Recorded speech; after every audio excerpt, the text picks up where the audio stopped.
እንደ አውሮፓውያን አቆጣጠር በ2017 ሰባት ጓደኛሞች በኒውዚላንድ በሚገኝ ጫካ ውስጥ እየተዘዋወሩ ወደ ሚስጥራዊው የመዋኛ ቦታ ለመድረስ እየሞከሩ ነበር። እናም ከመንገድ ርቀው በዚህ ቆሻሻ መንገድ ላይ ሲጓዙና ማንም ባጠገባቸው ባለመኖሩ ድንገት ከጫካው ውስጥ ከተወሰነ ቦታ ከፍተኛ ድምጽ ያለው ጩኸት ሰሙ እና በመጨረሻም ከ30 ሰከንድ በኋላ ድምጹ ቆመ። በዛን ጊዜ እነዚህ ሰባት ጓደኛሞች ስለሰሙት ነገር በጣም የማወቅ ጉጉት እንዳለው ሰው እርስ በርሳቸው መተያየት ጀመሩ። ነገር ግን በመጨረሻ ይህን ድምጽ እያዳመጡ ጉዟቸውን ቀጠሉ። ግን አስተውሉ፣ ይህ ከፍተኛ የማስጠንቀቂያ ድምጽ ወደ ሌላ መንገድ እንዲሄዱ ሊነግራቸው እየሞከረ እንደሆነ ብዙም አላወቁም። ውድ ቤተሰቦቼ እንደምቆያችሁኝ ሰላማችሁ በያላችሁበት ይብዛላችሁ እያልኩኝ ዛሬም እንደተለመደው በአንድ በተለየ ታሪክ መጥቻለሁ።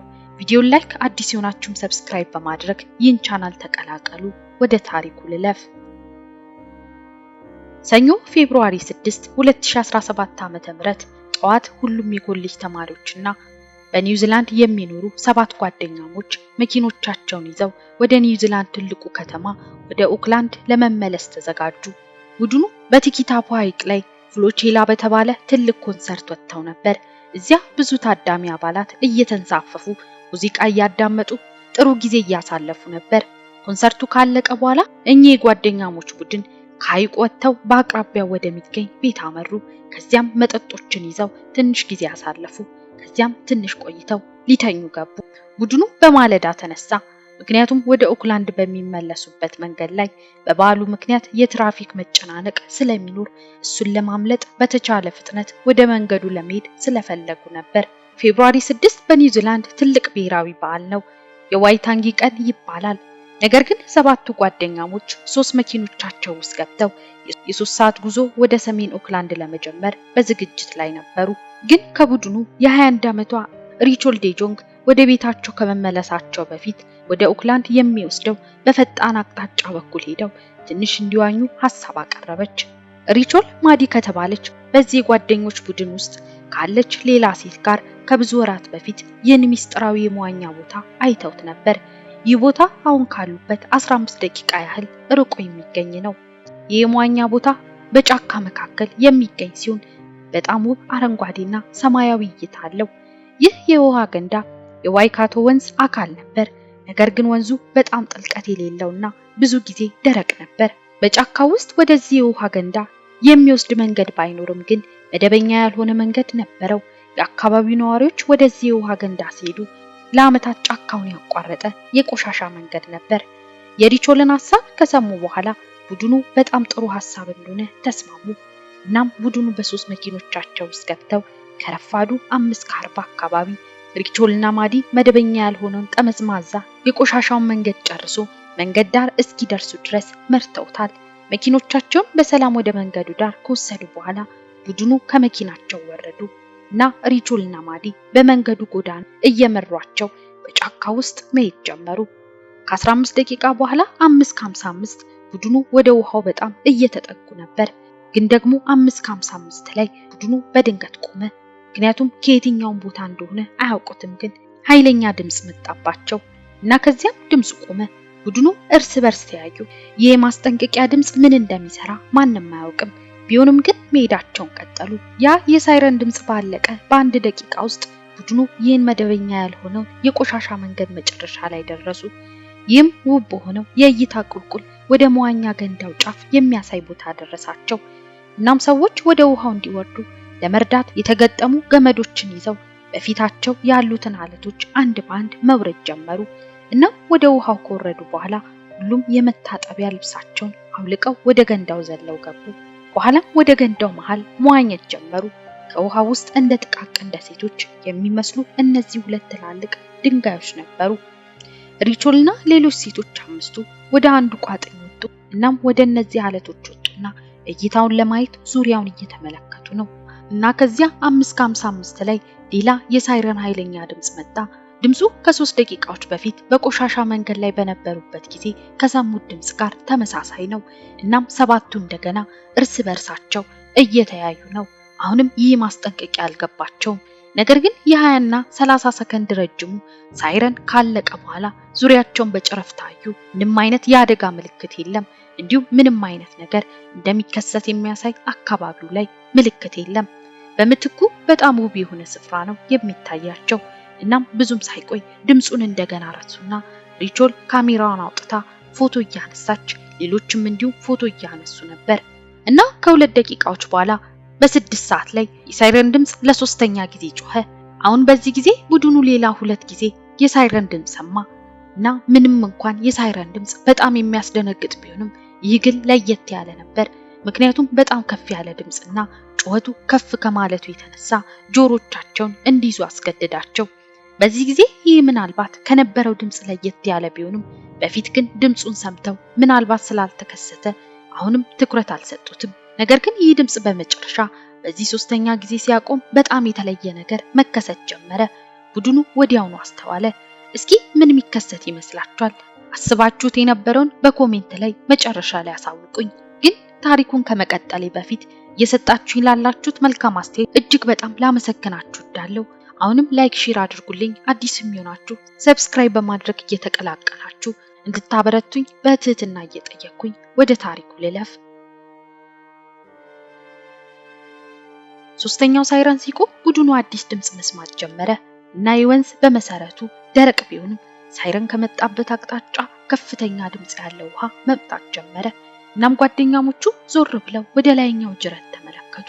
ከዚህ አቅጣጫ የሚመጣውን ይህን ከባድ ድምጽ እያዳመጡ ነው። ድምጹ ምን ሊሆን እንደሚችል ለማወቅ የማወቅ ጉጉት እንዳላቸው የሚያሳይ እይታዎችን እየተለዋወጡ ነው እና በድንገት ሲያዩት አንድ ነጭ የውሃ ግድግዳ በማዕዘን ዙሪያ እየመጣና በቀጥታ ከወንዙ ወለል በታች ወደ እነሱ እየተምዘገዘገ መጣ። ጓደኞቻቸው ያዩትን ነገር ማመን አልቻሉም። ውሃው ወደ ነበሩበት ገንዳ መጥቷል። እናም ገንዳውን እያጥለቀለቀው ነው። የውሃ መጠኑ እየጨመረ ወደ ላይ እየወጣ ነው።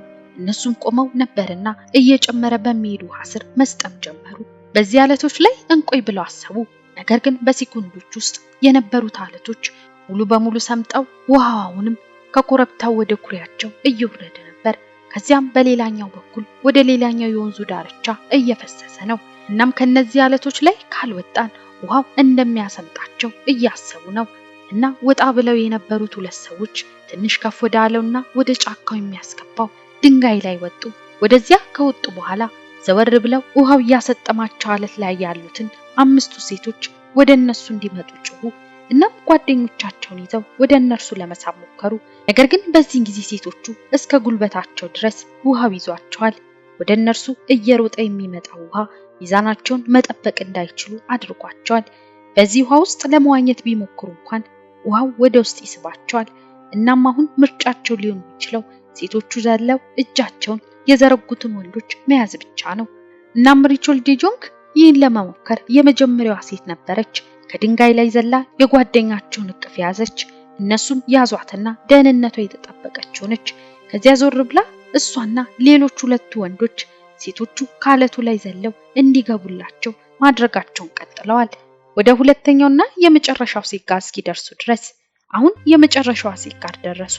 መጀመሪያ በጥሩ ሁኔታ እየሄደ ነው እና ዘላ ወጣችና የወንዱን ክንድ ያዘች። ግን 2 እግራቸው ከድንጋይ ወጣ። ስለዚህ ወንዱና ሴቷ ሁለቱም ወደ ውሃ ተጠርገው ሊሄዱ ነው። ሪቾል ይህን ተመለከተች። ግን ተረጋግታ ጓደኛቸው ወደ ነበረበት ቦታ ሄዳ ካሜራ አውጥታ አለቱ ላይ ለወጣችው የመጨረሻዋ ሴት ዱላዋን ዘረጋች። ስሟ አሊስ ትባላለች። ለአሊስ ዘላ ዱላውን እንድትይዝ ነገረቻት እና አሁን ሙሉ በሙሉ ውሃ ውስጥ ጠልቃ የምትገኘው አሊስ ዱላውን ለመያዝ ዘለለች። ለ1 ሰከንድ ያህል ያዘችው፣ ግን የምትጨብጠውን አጣችና በከፍተኛ ሁኔታ እየመጣ ያለው ውሃው ይዟት መሄድ ጀመረ። በዚህ ጊዜ ሙሉ በሙሉ ደህና የሆነችው ሪቾል ወዲያውኑ ከአሊስ በኋላ ወደ ውሃው ገባች። አሊስን ይዛ ዘወር ብላ ድንጋዩን ለመያዝ ሞከረች። ነገር ግን መጨበጥ አልቻለችምና እሷና አሊስ ወዲያውኑ ከእይታ ውጭ አድርጎ ውሃው ወሰዳቸው።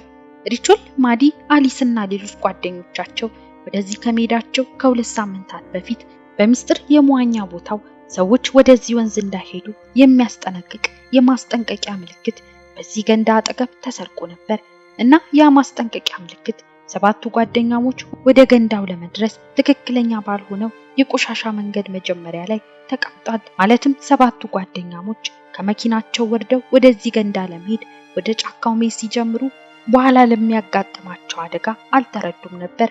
እውነት ነው፣ ሪቾልና ማዲ ከዚህ ቀደም የዋና ቦታውን ከበርካታ ወራት በፊት ያውቁታል። ሆኖም ይህ የመዋኛ ቦታ እንዳለና እንዴት እንደሚደርሱ ያውቁ ነበር። ግን በትክክል በዚህ መንገድ የተራመዱና ገንዳ ውስጥ የገቡ አይመስሉም። እናም ይህ ቦታ ስለሚያስከትለው አደጋ አያውቁም ነበር። ግን ገንዳው አደገኛ ነበር። ሲዋኙበት ከነበረው ገንዳ ወደ 600 ጫማ ከፍታ ያለው ግድብ ሲሆን በቀን ከ3 እስከ 4 ጊዜ በራቸው ተከፍቶ 20,000 ጋሎን ውሃ በሴኮንድ በዚህ በአብዛኛው ደረቅ ወንዝ ይለቀቃሉ እና ውሃው በዚያ ገንዳ ላይ እስከ ታች ድረስ እየተንከባለለ ይመጣል። በሮቹ ለ15 ደቂቃዎች ያህል ክፍት ሆነው ይቆያሉ እና ብቸኛው ምክንያት ይህ የተደረገው ለእይታ ነው። እንደ አውሮፓውያን አቆጣጠር የካቲት 6 2017 ዓ.ም ግድቡ ከቀኑ 6 ሰዓት ላይ እንዲፈስ የተደረገ ነው። ስለዚህ ጓደኛሞቹ በ5:55 5:58 እና ከዚያም 6 ሰዓት ላይ የሰሙት ድምጽ ሁሉም መፍሰስ ሊጀምር እንደሆነ ማስጠንቀቂያዎች ነበሩ። ግን በእርግጥ 7ቱ ጓደኛሞች ምንም ሐሳብ አልነበራቸውም። ከቀኑ 6 ሰዓት በኋላ ፍሳሹ ሲቆም በመጨረሻ ወደ አለቱ መውጣት የቻሉትን 3 ጓደኛሞች ሲገኙ ጠራርጎ የወሰዳቸውን ሌሎች 4 ጓደኛሞች ተፈለጉ። እናም 3ቱ በተአምራዊ ሁኔታ በህይወት ቢተርፉም አንዷን ግን አላገኟትም። እሷም የ21 ዓመቷ ሪቾል ዴጆንግ ነበረች። መጀመሪያ እዚህ ቦታ መጥተው ለመዋኘት ሐሳብ ያቀረበችውና ጓደኛዋ አሊስን ለማዳን የሞከረችው ናት። ዛሬ በዋይካቶ ወንዝ ዙሪያ ሰዎች በጣም እንዳይቀርቡ ብዙ የማስጠንቀቂያ ምልክቶችና አጥር ተዘርግተዋል። ምክንያቱም ግድቡ አሁንም በቀን ውስጥ ብዙ ጊዜ ይፈሳል። ነገር ግን እነዚህ ሁሉ ጥንቃቄዎች ቢደረጉምና የሪቾልን ሞት ቢሰሙም ሰዎች ዛሬም ሾልከው ገብተው በዚያ በሚስጥር ገንዳ ውስጥ ይዋኛሉ። ውድ ቤተሰቦች ለዛሬ ያዘጋጀሁት ቪዲዮ ይህን ይመስል ነበር።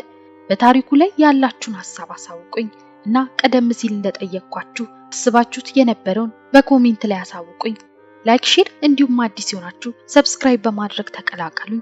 እንዲቀርብላችሁ የምትፈልጉት ታሪክ ካለ እንዲሁ አሳውቁኝ። በሌላ ታሪክ እስክንገናኝ ድረስ ቸር ቆዩልኝ።